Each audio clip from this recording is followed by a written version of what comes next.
Excellencies, colleagues and friends. It is also an attack against the United Nations Charter. What's at stake here is nothing less than the gravest human rights violations. The right to life and the right of the Ukrainian people to determine their own fate. Human rights are what make us, and their denial can unmake us. That's true for the mothers in Kiev. That's true for the activists of organizations like Memorial in Moscow, for brave men like Alexei Navalny, whose choice risks to be silenced. It's true for the protesters taking to the streets in Russia against Putin's war. And it's true for all those across the globe who suffer discrimination because of what they believe in. Our rights touch the very core of who we are as human beings. That's why human rights must also be at the core of our policy. I say this at a time when human rights are coming under pressure worldwide. Russia's aggression highlights this all too clearly. We must stand up to this attack. Human rights are universal. The Charter of the United Nations, the Universal Declaration of Human Rights, and the two covenants are neither Western nor Eastern, neither Northern nor Southern. They bind us all, establishing an international order that, ultimately, all of us need. That is why we must also critically assess our own actions. In African countries, such as Rwanda, Namibia or South Africa, for instance, women's share in parliament is much higher than in Germany. We must learn from each other. Democracies are never static. We should take criticism as an invitation to change for the better.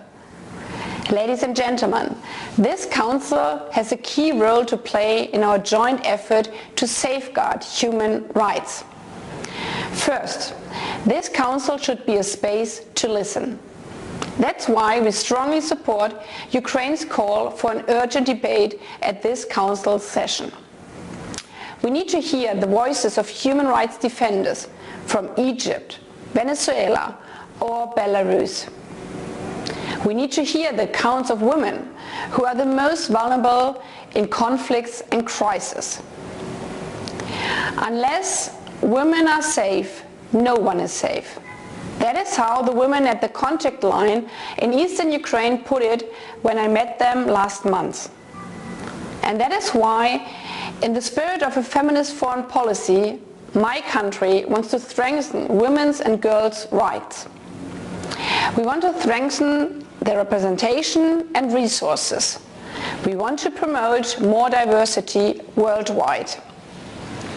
Second, we need more transparency. We encourage the High Commissioner to publish your report on the detention of members of the Muslim Uyghur Committee. And we call on Beijing to allow unfettered access. That brings me to my third point. The promotion of human rights is not interference in internal affairs. Grave violations of human rights must be prosecuted. That's why we need to extend the accountability mechanism for Belarus, for South Sudan, for Syria and for Myanmar. And we urgently need a commission of inquiry on Ukraine to investigate all violations of human rights that have been committed by Russia since its military aggression. We must stand strong on accountability. Later this year, Germany will ask for your support for serving for another 3 years on this Council. We do so because we believe that all of us together must place people's rights at the core of what we do. For the mothers and fathers and children in Ukraine, for all those who suffer.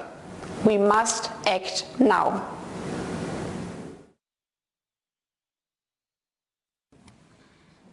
Gracias. Tiene la palabra la delegación de South Sudan, Sudán del Sur, Su Excelencia el señor Maik Ai Deng, Ministro de Asuntos Extranjeros y Cooperación Internacional de Sudán del Sur. Tiene la palabra. Chairperson, distinguished delegates, on behalf of the government